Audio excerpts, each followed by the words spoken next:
안녕하세요. 한의사 박진영입니다. 요즘 날씨가 너무 춥죠? 추운 날씨가 더불어 경기도 더 얼어가고 있는 것 같습니다. 오늘은 혀에 대해서 한번 설명을 해드리겠습니다. 혀. 저도 예전에는 혀 하면은 이게 이제 심지묘라 해가지고 심장의 새싹 싹이죠. 그래서 심장의 어떤 그런 병변을 혀를 통해 가지고 감별을 했습니다. 예로부터 한방에 쓰니 설진이라고 하여 이 혀의 상태를 보고 우리의 오장육부의 상태를 진단하기도 했었어요. 근데 그렇지만 보통은 심장의 어떤 그 기능이라든가 병변을 혀를 통해서 감별하고 진단을 하였던 것이죠. 그런데 제가 이 척추 교정을 하다 보니까 이 혀의 모양이 변하는 거예요. 근데 보통 이제 제가 오늘은 두 케이스를 보여드릴 건데 이 두 분 다 그래요. 이게 혀가 이렇게 부어 있는 듯한 이게 혀가 옛날에 이렇게 중설이라는 것도 표현도 쓰는데 혀가 무겁다, 혀가 이렇게 두꺼워졌다 이제 그런 표현도 될 수 있겠죠. 그러니까 보통 이렇게 혀가 커지면은 어떤 답답해지겠죠. 숨이 잘 안 쉬어지고 이 혀만 커지겠어요? 두꺼워지겠어요? 이 안에 있는 인후라든가 내부에 있는 그런 기관이 점점 부풀어와 있는 그런 경우, 그럼 결국은 어떻게 보면 순환이 안 된다는 거죠. 순환이 안 돼가지고 뭔가 모르게 그 세포 조직 자체가 붓는 거죠. 그래서 이 척추 교정을 하다 보니까 그런 것들이 좋아지는 케이스를 제가 오늘 보여드리고자 합니다. 혀에 대해서는 여러 가지 설이 많고 또 학문적으로 성과가 아주 많은 그런 어떤 진단의 영역으로 또는 치료의 영역으로 이 혀를 많이 이렇게 공부하시는 분들도 많이 있고 그러니까 거기에 대한 세세한 것은 그런 전문가한테 물어보시되 제가 경험한 척추 교정을 하다 보니까 이런 어떤 혀가 두꺼워지고 또 흔이라고 그러죠. 여기 설 옆에 혀 옆에 이렇게 치흔이라고 해가지고 이 조그만 이게 이게 이렇게 이빨에 의해 가지고 이에 의해 가지고 이 상처가 비슷하게 나는 그런 경우도 있습니다. 그러니까 그런 것들이 이 척추 교정을 통해 가지고 그런 것들이 감소되는 그런 경향.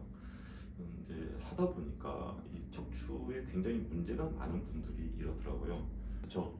대학병원 갔어도 안 되는 거, 아무 여러 가지 치료 방법을 써도 안 되는 제가 이제 오늘 보여드릴 케이스도 이제 그런 케이스인데 이런 게 있다. 이 척추 교정을 통해서 그런 것들이 호전되는 것을 우리 같이 공유해 주셨으면 하는 바람입니다.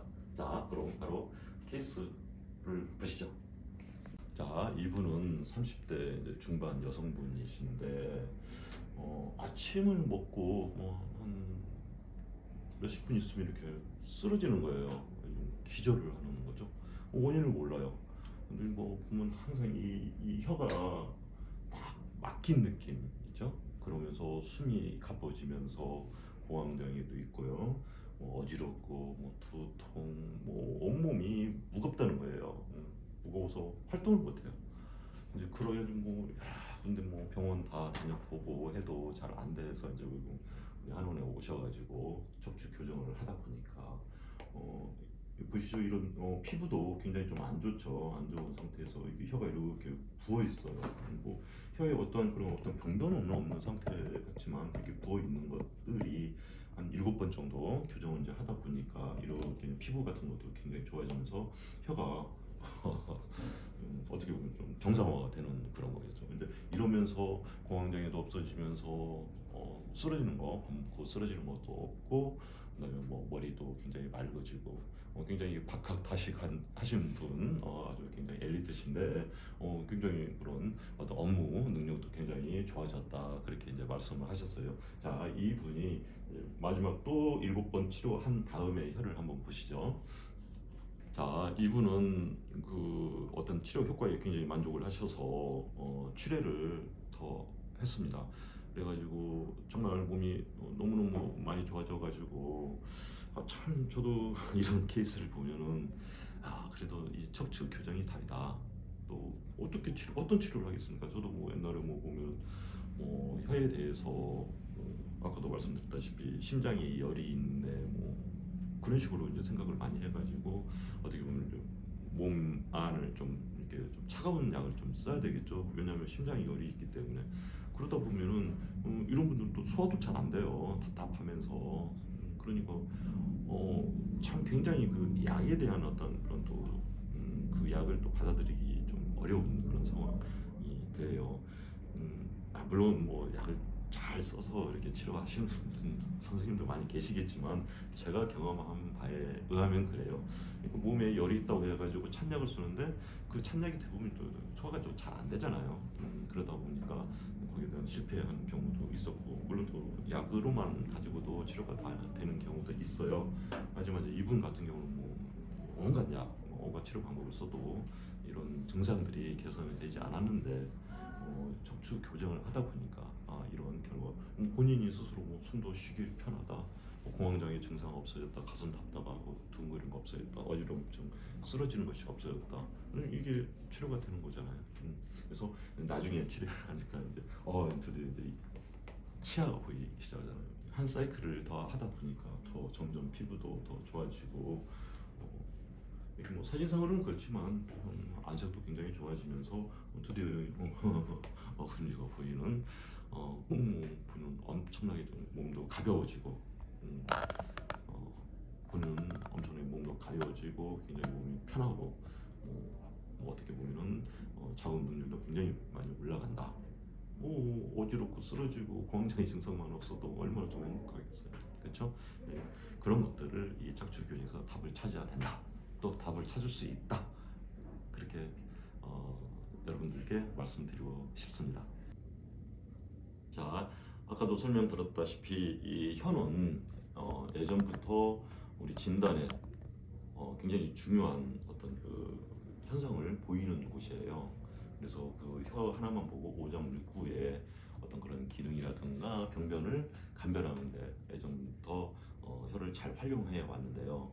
이렇듯 저도 마찬가지예요. 저도 뭐 예전에는 혀에 문제가 있다, 그러면 심장에 열이 있구나, 또 뭐 빈혈이 있구나, 뭐 또 소화가 잘 안 된다든가, 뭐 열이 있으면 좀 백태 같은 것도 많이 끼겠죠. 좀 빨개지면서.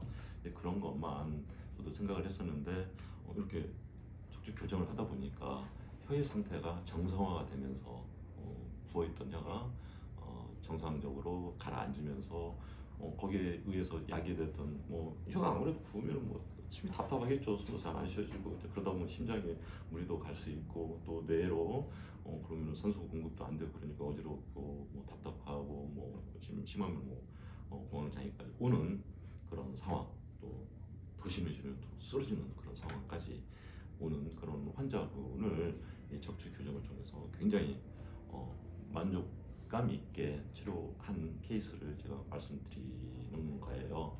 그러니까 다른 치료하다가 안 되는 경우에 꼭 척추를 한번 좀 살펴보시기를 권해드립니다. 자, 오늘은 여기까지입니다. 이 세상에 가장 최고의 브랜드는 바로 여러분의 건강한 척추입니다. 감사합니다.